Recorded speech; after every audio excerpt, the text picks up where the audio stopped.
Olá, hoje nós estamos trazendo mais uma vez o Evangelho nesse nosso exercício diário de reaproximação com a verdade, com a luz, com Deus, com Jesus. E é mais uma vez, muito interessante o convite que Jesus nos vem trazer hoje, como todos os dias. Hoje ele vem nos falar sobre a reparação dos erros. Em continuação mesmo ao nosso estudo anterior, em continuidade, já que a gente vem tomando os versículos de Mateus, particularmente no Sermão do Monte, na sua sequência, nós continuamos falando da reconciliação ou, de uma outra forma, da reparação dos erros. Nessa passagem, Jesus nos incita a pensar nesse aspecto. O que a gente poderia pensar de alguém que vai fazer uma longa viagem com o seu veículo e não leva ferramentas, nem se capacita para os consertos que vão ocorrer no meio do caminho, achando que, ao contrário, nunca vai ter problemas, nunca vai ter nada a consertar. Absolutamente irreal essa expectativa, e só há uma providência para aquele que quer iniciar, que quer realizar uma viagem de longo curso. É aprender a reparar erros. Aqui hoje, a orientação de Jesus fala assim: reconcilia-te depressa com o teu adversário, enquanto estás no caminho com ele, para que não aconteça que o adversário te entregue ao juiz, e o juiz te entregue ao oficial, e o oficial te encerre na prisão. Em verdade te digo que de maneira nenhuma sairás dali, enquanto não pagares até o último centavo. É muito desafiador isso e fala a respeito especialmente do tempo de reconciliação, do tempo de reparação dos erros. Porque nós muitas vezes adiamos, para fugir mesmo da responsabilidade, já que a reparação do erro exige admitir que erramos. E admitir que erramos exige sairmos da posição de autoexaltação, de autoidolatria que nos tem caracterizado, que é o egoísmo. O egoísmo é a idolatria do ego, é a autoidolatria, é nos dar características absolutas para nós que somos tão relativos, de dar-nos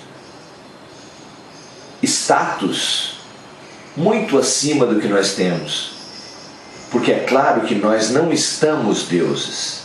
Se nós somos deuses, como disse Jesus, nós não estamos. E nos tratar, nos ver como deuses tem sido o nosso grande erro. Nós nos idolatramos. Idolatramos também o outro, o parceiro, o ídolo da música, o destaque esportivo, na política, mas nós nos auto-idolatramos. E isso é, sem dúvida, um grande problema. Ao contrário dessa auto-idolatria, admitir que tem erros abre-nos a vida, abre-nos a possibilidade, porque só quem tem erro tem solução. E aí a gente passa a ver a necessidade da reconciliação, da reparação como urgente. E essa passagem é a única passagem dos evangelhos em que Jesus nos recomenda essa urgência. Reconcilia-te depressa com o teu adversário. Reconcilia-te já, enquanto estás a caminho com ele.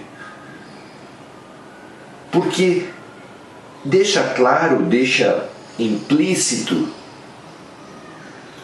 que aquela diferença, aquela mágoa que a gente cria pelos erros, se elas não forem sanadas imediatamente, se elas não forem admitidas e reparadas logo após a sua realização, assim que percebidas, elas tendem a se enraizar, elas tendem a se aprofundar no ser, que pode até parecer que já esqueceu, porque ninguém vai querer, não são todos, felizmente, que queremos ser justiceiros frente aos erros dos outros, mas aquela mágoa, ela vai permanecer em pontos profundos da nossa alma, e de lá é muito mais difícil de tirar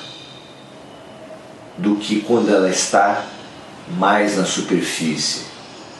A nossa visão superficial vê ao contrário, que enquanto a pessoa está mais sensível pelo que aconteceu, será maior a reação, será mais difícil dela nos perdoar. Mas a maior dificuldade está exatamente quando o tempo passa. Passando o tempo, aquela mágoa já foi, como por assim dizer, esquecida no nosso consciente, mas foi remetida para o nosso inconsciente, de onde é muito mais difícil tirar e de onde é muito mais difícil curar, limpar. Então a gente precisa pensar muito bem a respeito disso que Jesus nos disse. Estudar a reconciliação, estudar a reparação, estudar a maneira de consertar os erros.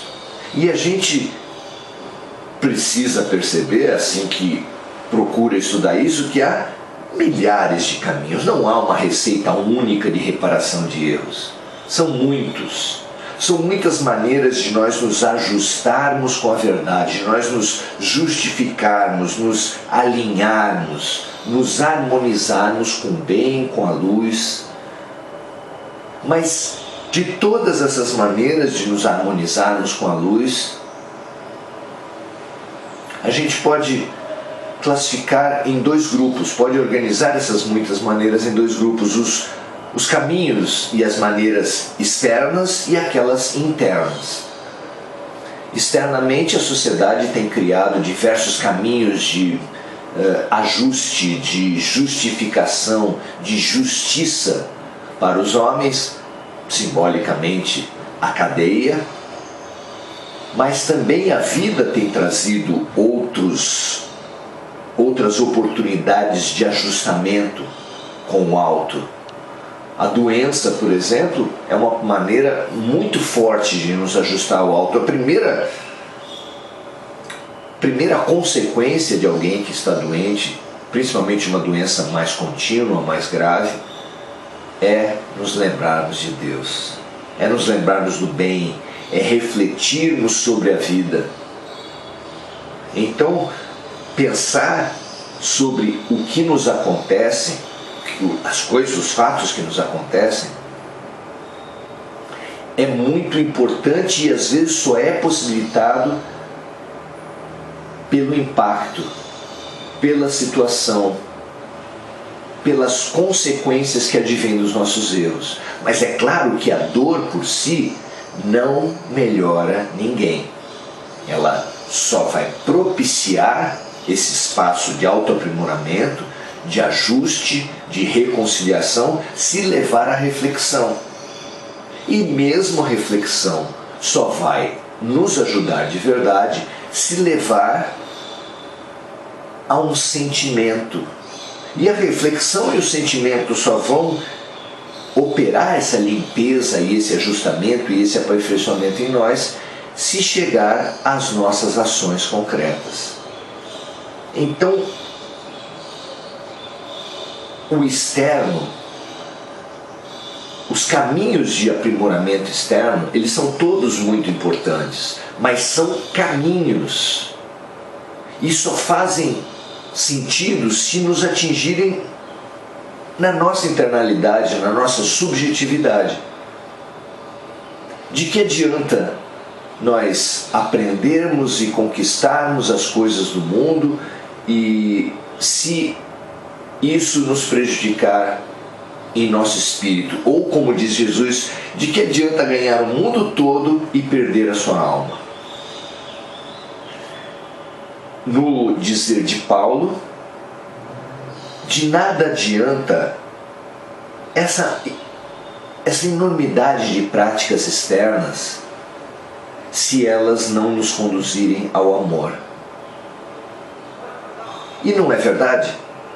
A ciência é um maravilhoso caminho, mas quando ela fica a reboque, a serviço de um projeto de poder, de ambição, de exaltação individual, ela tem sido apoio para guerras, ela tem gerado explorações, opressões, violências de todo tipo, é claro.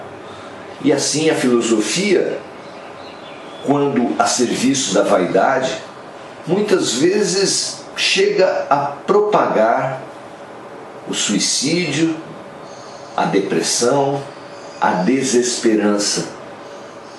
E a religião não foge disso. Também a religião, as instituições humanas, elas têm primado por distorcer essa reflexão fundamental, fazendo disso, do que era para ser essa transformação, essa reflexão, essa reparação, esse aperfeiçoamento interior, em ritos, em cerimônias, em cultos, em hierarquias, instituições e projetos de poder, que resvalam em violências, perseguições, torturas como a Inquisição, guerras como as Cruzadas, exploração sexual.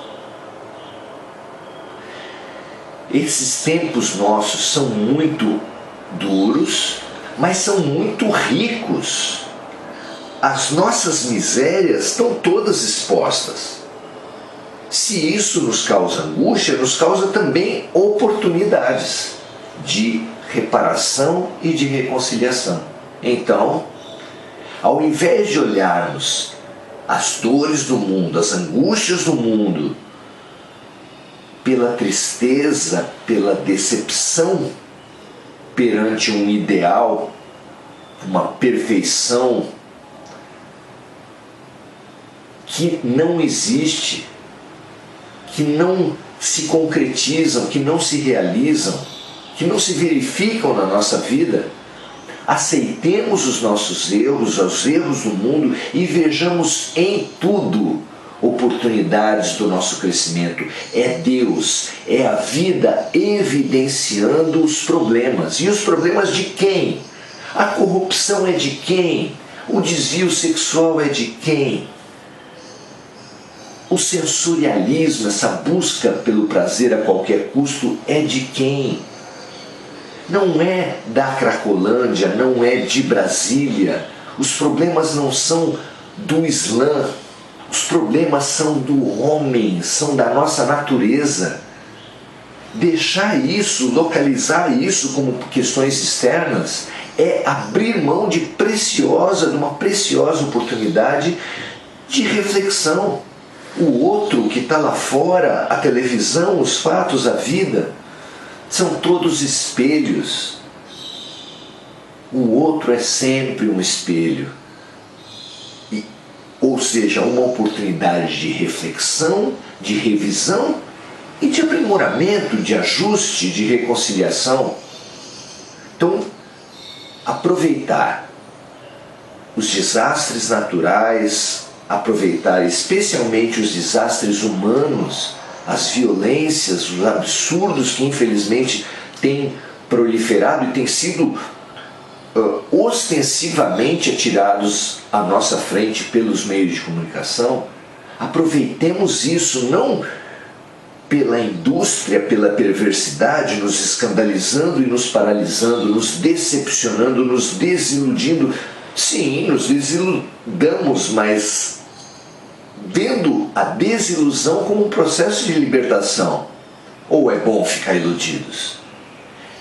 Tiremos esse véu da idolatria, tiremos esse véu do egoísmo que tanto nos impede de ver e ouvir a vida. Que nós aprendamos a olhar as coisas como elas são, os fatos como eles são, e eles estão em todo lugar para nós. Tudo é projeto pedagógico na escola de Deus. Tudo é tratamento no hospital do Pai.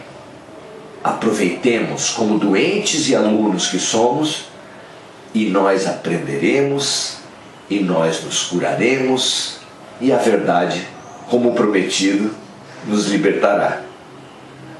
Vamos juntos, que junto é sempre melhor.